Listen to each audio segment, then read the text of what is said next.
of a lady known as Anita. How the police found out that it was them who did it would leave you speechless. Around 11 p.m. on the 19th of June 2022, Pastòr Kelechi Amadi called a tricycle rider to take him home from church somewhere in Kubwa, Abuja. When the keke came, Kelechi went inside the compound and brought out sack bags containing junks. He told the keke man that the bags were actually dustbins that he wanted to throw along the way, and the keke driver did not think too much of it. He charged him 1,000 naira and began the journey. It was when they got to a flyover bridge in Kubwa that Kelechi ordered the driver to stop.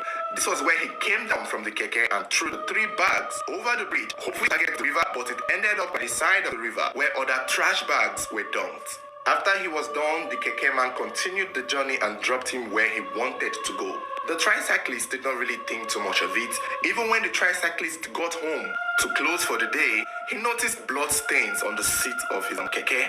And it still did not occur to him, it did not register to him that something weird or off must have been in that bag that the Pastòr Kelechi was carrying. So he cleaned the blood and just assumed maybe it was some sports meat from the bag. However, the next day, when the keke driver was passing the Kubwa flyover, he noticed a crowd of people by the bridge and realized that they were all staring at something. And as usual, the keke man came down from his keke to ask what the people were looking at. And that was when he was told that they saw a bag full of mutilated female remains. The bags were discovered by a group of scavengers earlier that morning while they were searching for junks.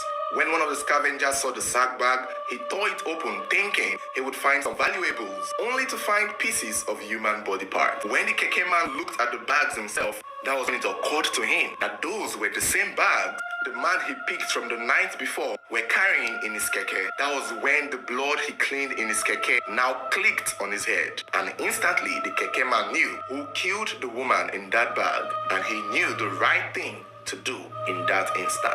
Immediately, the tricyclist went to inform the head of association of keke in the area. It was them who then told him to go straight to the police. By then, the police had already visited the site. They had even evacuated the body of the woman. They were also beginning investigation. But luckily for them, someone who saw something and knew something decided to speak out. And he even promised to take them to the place where he picked the man who threw the sack bag containing human remains over the bridge.